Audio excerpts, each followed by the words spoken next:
ፈንጃም ካኝ ይመስል ከስተታቸው የማይማሩት ፖለቲከኞቻችን የጦርነት ከበሮአቸውን መደለቅ ጀምረዋል። ህወሓት በምርጫ ቦርድ መሰረዙን ተከትሎ የጦርነት ጉሰማው ስፍራውን ተቆጣጥሯል። በዚህ የጦርነት ነጋሪት ጉሰማ ላይ ደግሞ የጎላ ድምጽ ሆነው የሚሰሙት ሁለቱ ድምጾች ራያና ወልቃይት ይባላሉ። ሰሞነኛው ትኩሳት ስለ ወልቃይት ምን ይነግረናል? ቀጣይ እጣ ፈንታውስ ምንድነው? ውድ የሐመር ሚዲያ ቤተሰቦቻችን የዛሬ መረጃ ሰዓታችን በዚህ ጉዳይ ላይ በሰፊው የሚለው ነገር አለው። አስቀድመን ግን ዛሬ የተሰሙ አጭር መረጃዎችን ወደ እናንተ እናድርስ።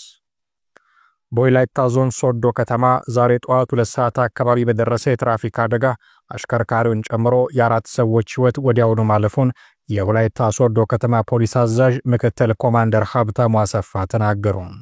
አደጋው የደረሰው ከሐዋሳ ተነስቶ ወደ አርባ ምንጭ መስመር ይጓዝ የነበረ የሰሌዳ ቁጥር ኮድ 304138 ሲዳ የሆነ ዶልፊን አነስተኛ የህዝብ ማመላለሻ የድንጋይ ከሰል ጭኖ ወደ አዲስ አበባ ሲጓዝ ከነበረ ኮድ 324386 አዲስ አበባ ሲኖትራክ ጋር መጋጨቱ መሆኑን አዛዡ አስረድተዋል። የአደጋው መንስኤ በመንገድ አካፋይ ባንዱ በኩል ለለቅሶ የተደኮነ ድንኳን መንገድ በመዝጋቱ ተሽከርካሪዎች አንድ መስመር ለሁለቱም አቅጣጫ እየተጠቀሙ ስለነበረ ቅድሚያ ባለመሰጣጣት የተፈጠረ ስለመሆኑም ምክትል ኮማንደር ሀብታሙ አስታውቀዋል። በአደጋው ሾፌሩን ጨምሮ 3 ወንዶችና 1 ሴት እንዲሁም 4 ሰዎች ወዲያውኑ ህይወታቸው ሲያልፍ 9 ወንድ 1 ሴት ከባድ አደጋ፣ 1 ሴትና 1 ወንድ ቀላል አደጋ ደርሶባቸው በሶዶ አጠቃላይ ሆስፒታልና ክርስቲያን ሆስፒታል ሕክምና እየተደረገላቸው እንደሚገኝ ተናግረዋል። የፕሪቶሪያው ስምምነት አደጋ ውስጥ ነው ሲሉ የዩኤስ የፖሊሲ ኤክስፖርት ለሴኔቱ አባላት ገለጡ። በሴኔቱ የውጭ ጉዳይ ኮሚቴ በምስራቅ አፍሪካ ላይ ያተኮረ ችሎትን በተመለከተ ንግግር ያደረጉት የውጭ ግንኙነት ምክር ቤት ባልደረባ ሚሼል ጋቪኒ በኢትዮጵያና በኤርትራ መካከል ያለው ደካማ የሰላም እንቅፋት ነው ብለዋል። ዩኤስ አሜሪካ ምን ተግባራዊ እርምጃዎችን መውሰድ አለባት በሚል ለሴናተር ቫን ሆለን ለቀረበላቸው ጥያቄ ሲመልሱ ከኢትዮጵያና ከኤርትራ ጋር በተያያዘ የተፈጠረውን ውጥረት ለመፍታት ከሞላ ጎደል እየከረረ ያለውን ሁኔታ ለመቅረፍ ሲሉ ሚሼል ከዚህ ቀደም በሃድሰን ኢንስቲትዩት ባልደረባ ጆሹዋ መርሲቪ የተነሱትን ስጋቶች አስተጋብተዋል። እንደዋነኛ ስጋት የተነሳው የኤርትራ መንግስት ስምምነቱን በመጣስ በትግራይ ክልል ውስጥ የኤርትራ ጦር መስፈሩን አንስተዋል።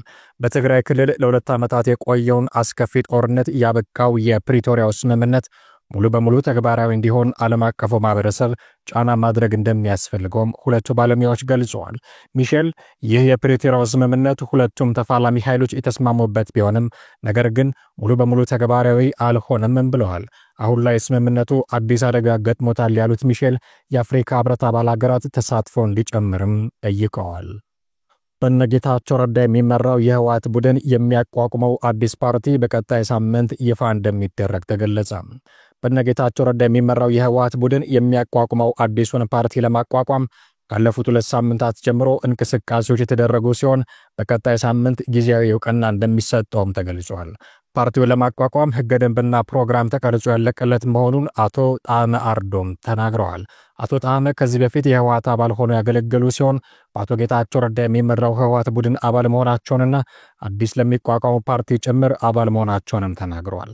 ፓርቲውን ለማቋቋም አስፈላጊው መስፈርት ተሟልቶ ለምርጫ ቦርድ እንደገባ የሚናገሩት አቶ ጣዕመ በአጭር ጊዜ ውስጥ ፓርቲው ህጋዊ ፍቃድ እንደሚያገኝም ተናግረዋል።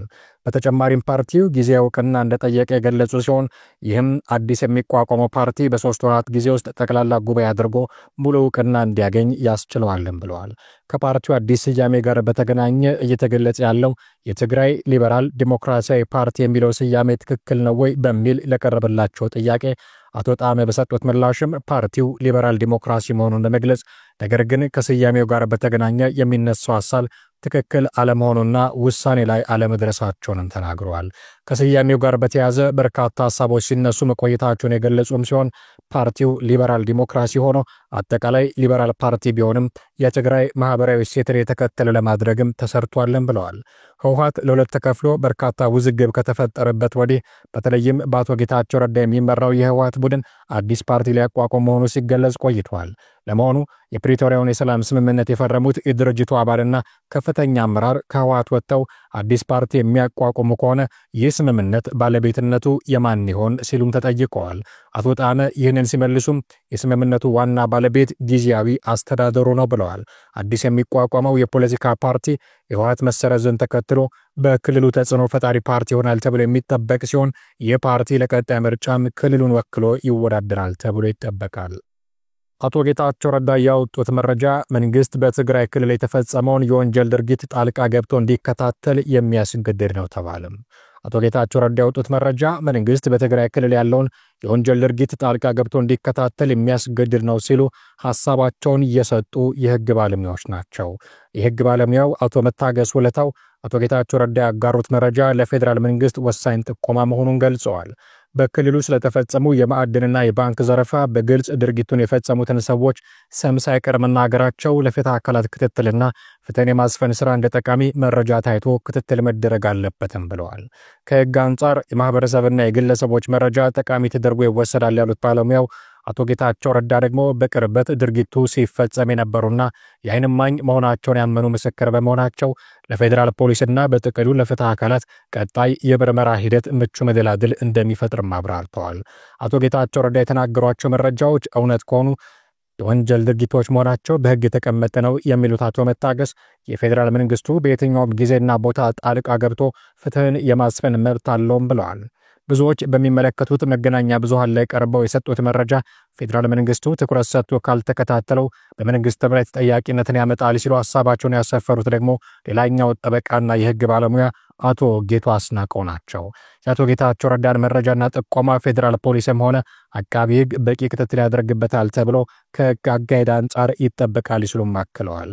በሌሎች ሀገራት ልምድ መሰል ሀገራዊ ከባድ የወንጀል ድርጊቶች ሲፈጸሙ እማኝ የነበሩ ግለሰቦችና የባለስልጣናት መረጃ ጠቃሚ ሲሆን ይስተዋላል ያሉት የህግ ባለሙያው የትግራይ ክልልን ሰላም በማስፈንና ወንጀልን በመቀነስ ሂደት እንዲህ ያሉት ይፋዊ ጥቆማዎች ለፌዴራል መንግስቱ ወንጀልን የመከላከል ሂደት አጋዥ መሆን አለባቸው ብለዋል። የቀድሞው የትግራይ ክልል ጊዜያዊ አስተዳደር ፕሬዝዳንት የአሁኑ የምስራቅ አፍሪካ ጉዳዮች የጠቅላይ ሚኒስትሩ አማካሪ ሚኒስትር አቶ ጌታቸው ረዳ በትግራይ ክልል ተከናውነዋል ስላሉት የወንጀል ድርጊቶች ሰሞኑን በፋና ቴሌቪዥን ቀርበው መናገራቸው ይታወሳል። ወደ ቤተሰቦቻችን አሁን ደግሞ ትኩረት ወዳደረግንበት ርዕሰ ጉዳያችን እናልፋለን። ራያ ጠለምትና ወልቃይት የሚባሉ አካባቢዎች የአንድ አገር ምድሮች አይመስሉም። ባህልና ሃይማኖታቸው የተሳሰረ፣ ቋንቋቸው የተዳቀለ፣ ህዝባቸው ተጋብቶ የተዋለደ አማራና ትግራዋይ የተባሉ ማህበረሰቦች ሺህ ዘመናትን በሰላም ያሳለፉበትም አይመስልም። ዕውቀት ቀመስን፣ ቀለም ዘለቅን ያሉ ስርዓተ መንግስታቸውን ከአውሮፓ ምድር የቃረሙ የመጽሐፍ አባቶቻቸውን ከህብረተሰባዊት ሩሲያ የመዘዙ እስከ መገንጠል የሚል ዲስኩር የታጨቀበት ዶሴ አንግበው 4 ኪሎ የደረሱ የሥርዓተ ማህበሩ አለቆች ቋንቋን የመግባቢያ ሳይሆን የመለያያ መሰረት አድርገው ወሰን እስከሚያሰምሩበት ጊዜ ድረስ በእርግጥም እነ ወልቃይት እንዳልፎ ያጅ መንገደኛ ከስንት አንዴ ከሚጎበኛቸው ትኩሳት የዘለለ የማንነት ንትርክ ውስጥ ገብተው አያውቁም ነበርም። ሕገ መንግሥት አርቃቂዎቹ ከዚህ መልስ የኔ ከዚያ ወዲያ ያንተ ተባብለው አንዱን መሬት ሺህ ቦታ ሸንሽነው ለምድሩም ዘርና ቋንቋ ሸልመው ሲያበቁ ጊዜ ግን ውሎ ሳያድር እኔ አማራ ነኝ፣ እኔ ትግራዋይ ነኝ የሚሉ ዘመን አመጣሽ ትርክቶች ተፈጠሩ። በጌምድር ላይ ተኝተው ያደሩ አርሶ አደሮች ድንገት ማለዳ ላይ ከእንቅልፋቸው ሲነቁ አንዱ በትግራይ ሌላው በአማራ ክልል ተካለው ራሳቸውን አገኙት። የረጅም ዘመን የህይወት መስተጋብር የደገሳቸውን አብሮ የመኖር ጥበብ ዘመናዊ ትምህርት የነጠቃቸው አሳቢነን ባዮች ቦርቦረው ጨረሱት። እናም ከዚያ ጊዜ ጀምሮ አሁን ድረስ ያልበረደ የማንነት ጥያቄ የሚፈጃቸውን ቦታዎች በሕገ መንግሥታቸው አማካኝነት አምጠው ወለዱ። አሁን ቦታዎቹ ላይ የሚሰማው ወልቃይት በረሳሽ ቀኝ የተርሳኝ የሚል የርስት ጉልት ፉከራ ምዕራብ ትግራይ ሕገ መንግሥታችን ያጎናጸፈን ምድር ነው የሚል መፈክር ነው። ሁለቱን ማህበረሰቦች እንዲህ በቃላት ሰንጠቃ ላይ ተጠምደው ጊዜ እንዲያሳልፉ ያደረጋቸዋል ተብሎ የሚታሙ ሁለት እሳቤዎች አሉ። አንደኛው ከወደ ህወሓት ሰዎች የሚመዘዝ ራስን የማምለክ ዝንባሌ ሲሆን፣ ሌላኛው ነፍጥን ማንገብን ግብ ያደረገ ሰሜናዊ ባህል ነው። በተለያዩ ፖለቲካዊ ጉዳዮች ላይ በተለይም ትግራይን በተመለከቱ ክስተቶች ዙሪያ ብዙ የሚጽፈው ዳንኤል ብርሃነ ትግራይ ውስጥ ህወሓት ራሱን እንደ ታቦት ያስቀመጠ ድርጅት ሆኗል ይለናል። ኤርሚያስ ለገሰ ደግሞ ትግሉን ገደል የከተተ የነፍጠኝነት ሐሳቤ በአማራ ክልል ውስጥ ማቆጥቆጡን እንደ ችግር ይመለከተዋል። እነዚህ ሐሳቢዎች ናቸው በአማራና ትግራይ ነዋሪዎች መሃል ገብተው ጠብ የሚያከሩት። ከዚህ በተጨማሪ ደግሞ አብሮ ያኗኑረናል የተባለው ህገ መንግስት ለዚህ አይነቱ የመረረ ትግል መንስኤ ነው በሚል የሚተቹትም ሞልተዋል። አንዳርጋቸው ጽጌ በዚህ ረገድ ተጠቃሽ ፖለቲከኛ ናቸው። ትግራይና አማራ ለዘመናት እንዳደረጉት ወደፊት አብረው እንዳይኖሩ ሳንካ ከሚሆኑባቸው ነገሮች መካከል ቀደም ሲል ከተቃቀስናቸው ምክንያቶች ውጪ አንዳንድ ልወደድ ባይ የጥበብ ሰዎች የያዙት የሞኝ ጨዋታም ይገኝበታል። በአንድ ወቅት ማህበራዊ ሚዲያው ላይ በስፋት ሲዘዋወር የነበረው በትግርኛ ካልሆነ አትዝፈኑ የሚል ጠብ ያረገዘ ሙግትም የሁለቱን ማህበረሰብ አብሮነት የሚንድ ክፉ ልማድ ነው።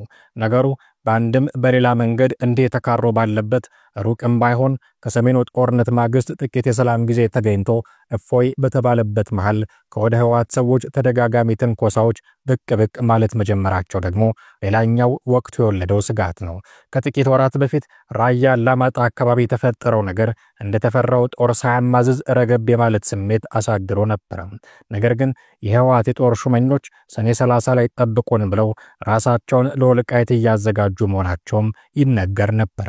ሌተናል ጄኔራል ታደሰ ወረደ የራያውን ጉዳይ መስመር ማስያዛቸውን የወልቃይቱም እስከ ሰኔ 30 ድረስ አንድ ምዕራፍ ላይ ይደርሳል ብለው ማሰባቸውን በተናገሩበት በዚያ ቅጽበት ብዙዎች ኢትዮጵያ የለመደችው የሰኔ ወር ደም ተመልሶ ሊመጣባት ነው ብለው ሰግተው ነበር።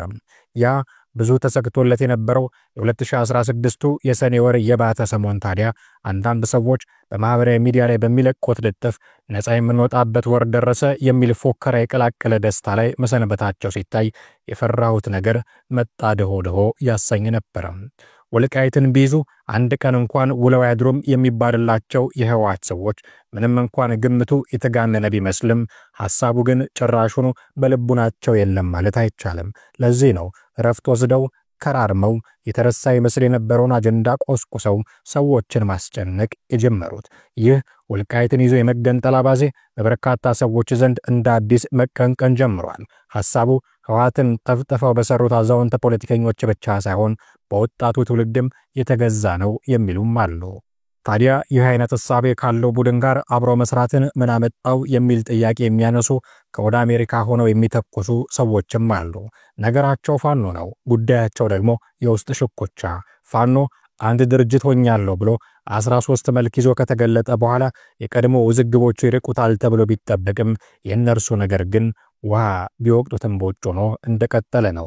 ስለ ፋኖ ስናነሳ ስማቸውን ከመጀመሪያው ረድፍ ውስጥ ማናጣቸው ሁለት ሰዎች የቀድሞ አቋማቸው ዛሬ እንደምናውቀው ያለ አልነበረም። የኢትዮጵያ ጦር ህወሓትን አስገድዶ ወደ ህግ ካስገባውና ሰላም ከሆነ እኮ የፋኖ እኮ ወደ ግሉ ነው የሚገባው። ፖሊስ መደበኛ ፖሊስ በቂ እኮ ነው። ስለዚህ ፋኖ ያስፈልገናል። ፋኖ በዚህ አንድነቱ ህወሓትን ሰራዊት መውጣት ያስፈልገናል። ጭፍጨፋውን ለማስቆም ፋኖ ያስፈልገናል። እዛ ላይ ያከትማል። እነሱን ሁለት ጥያቄዎች ከመለስን በኋላ ግን ፋኖ ከዚህ በፊት ሲያደርግ እንደነበረው በታሪክ ሲያደርግ እንደነበረው አሁን ሀገር ስለተረጋጋች ማለት ነው ወደ ግብት ይመለሳል ማለት ነው። ወደ ግብት ይመለስና የዲሞክራሲውን ጥያቄ በምን እናስኬደዋለን ማለት ነው? በዚህ በፖለቲካ እናስኬደዋለን ማለት ነው። እንደኛ አይነት ፍጹም ሰላማዊ የሆነ የፖለቲካ ተቋም የፖለቲካ ሁለቱ ሰዎች እስክንድር ነጋና ብርጋዴር ጄኔራል ተፈራ ማሞ ያኔ ፋኖ የሚያስፈልገን ለጥቂት ጊዜ ብቻ ነው ብለው ሲምሉና ሲገዘቱ እንዳልነበረ ዛሬ ግን የፋኖ አንጋሽ አወዳሾች ሆነው ይታያሉ።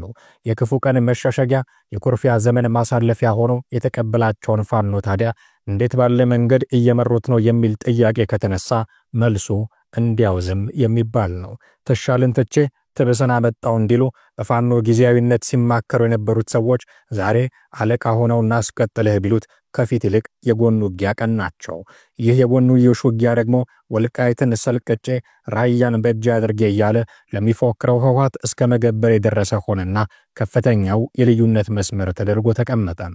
ከባህር ማዶቹ ሰዎች አንዱ ሀብታሙ አያሌው ወልቃይትን ከሚመኘው ህወሓትም ከባዴንም ከኦህዴድም ጋር የሚያብር ሁሉ ባንዳ ነው እያለ ስም ማውጣትን የተያያዘውም ለዚህ ነው። በውጭ ተወካይ አድርገው የመደቧቸው አካላት ለሁለት ተዋርነው በቲክቶክ ሲፈጣፈጡ ይውላሉ ማለት ነው። እንደዚህ አይነት ኪሳራ ስብስብ ነው እንደ የአማራን ህዝብ ለዓለም አቀፍ ማህበረሰብ ማስረዳት የሚችለው። እንደዚህ አይነት መንደር ውስጥ ተሰባስቦ በየጎጡ የኔን ጎጥ ምናምን ለማድረግ ይያለ ሲቆፍር የሚውል ሲሰዳደብ የሚውል ሞራል ቢስ ነው እንደ የአማራን ህዝብ የሚወክል ድርጅት ምናምን ሆኖ ሊመጣ የሚችለው። በዚህ ደረጃ መነጋገር ያስፈልጋል። የተማረ ነኝ የሚለው ካንደበቱ የሚወጣው ከይዘገነናል። በየጓሮ የሚያወራው የተዋረደ አስተሳሰብ ትልቁን አማራ የሚያዋርድ ጎንደሬነት ሰፍቶት ሰሜን ጎንደር ደቡብ ጎንደር ብሎ ተደብቆ የኛ ሰፈር እንዳይጎዳ የኛ ምናምን ይላል። በቴዎድሮስ መቃብር ላይ የሚደንስ በገብርዬ መቃብር ላይ ቁማር የሚጫወት ወሮ በላ ዶክተር ነኝ ምናምን ነኝ ፕሮፌሰር ነኝ ምናምን ነኝ የተዋረደ ታሪክ ነው የሚጻፈው። በየመንደሩ ተርመጥምጠ አማራ ለማዋረድ የሄድክበት እያንዳንዱ እንቅስቃሴ ህሊና ያሳድዳል። ሌላው ቢቀር ተመልከት አሁን ወደ ምን ሄደ ነገሮች? ወደ ምን ሄዱ? በግልጽ መነጋገር ያስፈልጋል። ህወሓት የሚፈልገውን ነገር ለማስፈጸም ኮሙኒኬት ሲያደርጋቸው አብረን እንሰራለን የሚሉ አካላት ቦልድሊ ባንደኛው አደረጃጀት በኩል ያሉት አካላት ያለ ምንም ቅድመ ሁኔታ አስቀምጦ ሐሳብ አቅርቦ ተደራድሮ ምናምን አይደለም። እዚህ ስልጣን በሌለ ስልጣን እየተፎካከረ ተፎካካሪውን ለመምታት ከህወሓት ጋር ወዳጅነት የፈጠረ መዋቅር በወልቃይት ጉዳይ በረሳሽ ቀኝ ተርሳኝ የሚለውን ቃል የራስ ጉዳይ ብሎ በመግለጫ ተብትቦ ይመጣላል። ከልቡ ግን ወልቃይት በሚባለው ጉዳይ ላይ እኮ ሸፍቷል ልቡ። እንዳውም ቀድሞ ወልቃይት ላይ ያለውን ኃይል ወግቶ ብልጽግና በሚል ስም ወግቶ ለህወሓት ነፃ ቀጠና ለማመቻቸት ታማኝነቱን ለማሳየት ሁለት ጆንያ ተተኳሽ ለመቀበል ወልቃይት ላይ ጥይት ልተኩስ የሚል ግን ፋኖ ነኝ የሚል አካል ማለት ነው። ደግሜ ነገር እለዋለሁ ወልቃይት ላይ ያለው ኃይል የተከዜ ዘብ የሚባለው አካል አቋም ቀይሮ ወልቃይት ጎንደር፣ ወልቃይት አማራ፣ ወልቃይት ኢትዮጵያ ሚለውን ሐሳብ የቀየረ ቀን ጠላት ነው። ይሄንን ባልቀየረበት ሁኔታ ወልቃይት ምዕራብ ትግራይ ነው ያለ ከሚጠራው አካል ጋር ትብብር አድርገህ ወልቃይት ጎንደር ነው፣ ወልቃይት አማራ ነው፣ ወልቃይት ኢትዮጵያ ነው ሚለውን ለመውጋት መንቀሳቀስ ባንዳነት።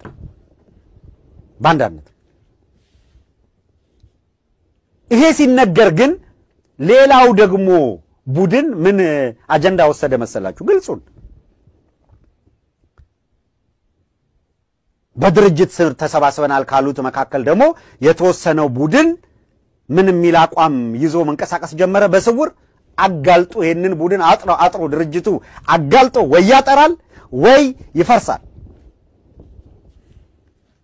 ሌላው ቡድን ደግሞ ምን አቋም ያዘ መሰላችሁ? አይ እነከሌኮ ታሪካዊ ጠላታችን ከሆነው ከህወሓት ጋር እየሰሩ ነው። ያንን መነሻ አድርገው ምን ይያሉ ነው? ስለዚህ ብለው ጀስቲፊኬሽን የሚያመጡት ለክፍለ ጦር ለብርጌድ መሪዎች ኢንጀክት እያደረጉ ያሉት ተማረን የሚሉ አካላት እየሰሩ ያሉት በድብቅ እየሰሩ ያሉትን መሰላችሁ?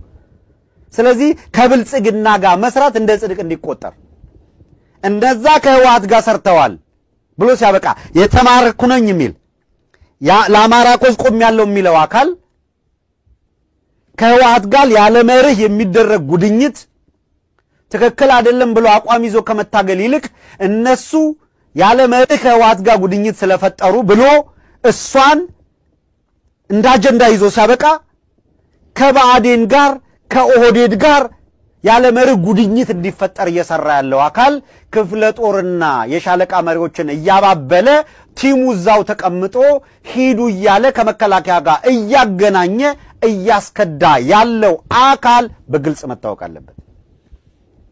ስለዚህ በሁለቱም ወገን አንደኛው ከህወሓት ጋር ሲያብር ሌላኛው ከባዕዴን ጋር ለማበር ፈልጎ ነው የተንቀሳቀሰው።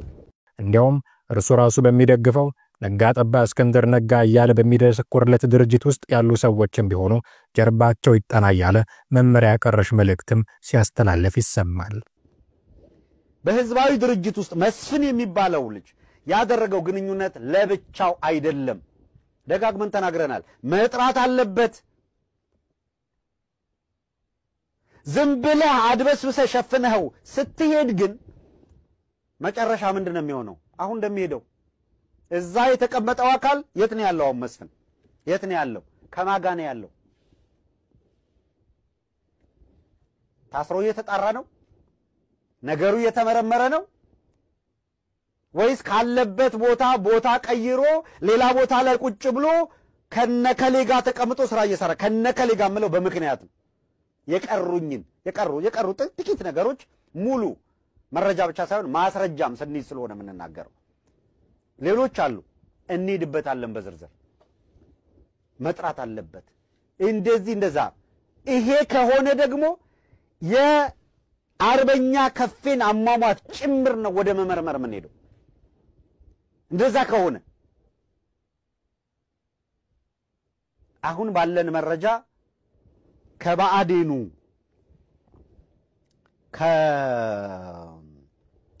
ሰብሳቢ ማን ነው? ከባዕዴኑ ሰውዬ ማን ነው? ማን ሁሴን ነው?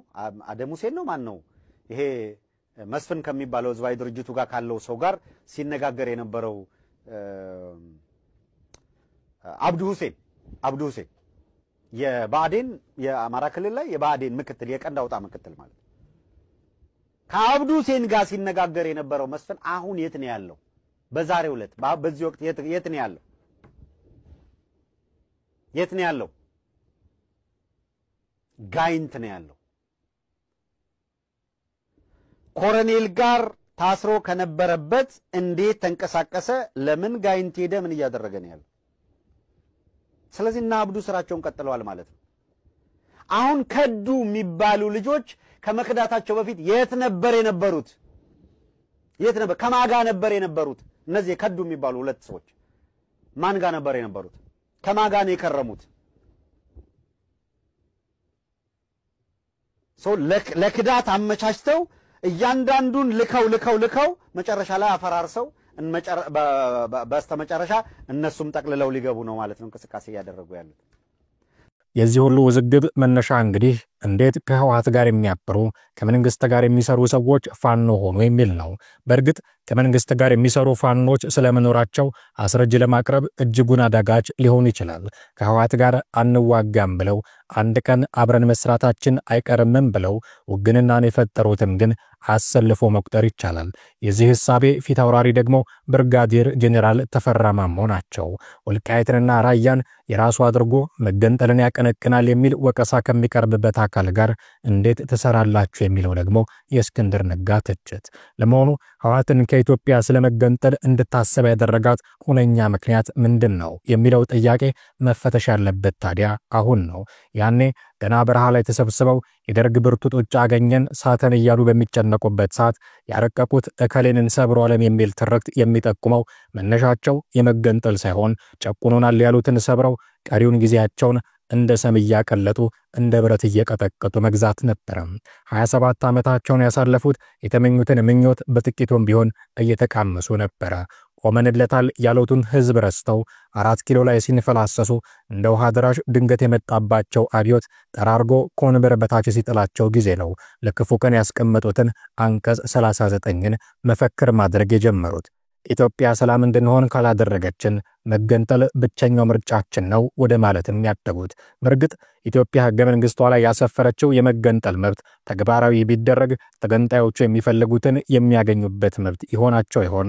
እንግዲህ ይህን የመገንጠል ሱስ እነ ዶክተር አብይ ስልጣን መያዛቸውን ተከትሎ ከኦነጋውያኑ ማኒፌስቶ ላይ በይፋ መወገዱን እናስታውሳለን። ኦቦ ዳውድ ኢብሳ ኦነግ የመገንጠል ጥያቄውን ከመታጊያ ነጥቦቹ መሃል መንግሎ ማውጣቱን ያበሰሩበት መግለጫ ለዚህ እማኛችን ነው። እናም የህወሓት ሰዎች የፌዴራሉን ስልጣን መልሰው መቆጣጠር እስኪችሉ ድረስ ወልቃይትን ይዘን እንገነጠላለን እያሉ ማስፈራራታቸው የሚቀር አይመስልም። ለዚህ ሐሳቤ እንደ ነዳጅ ሆኖ ሊያገለግል እነሆ የምርጫ ቦርድ ውሳኔ አባሪ ሆኖ መጥቷል።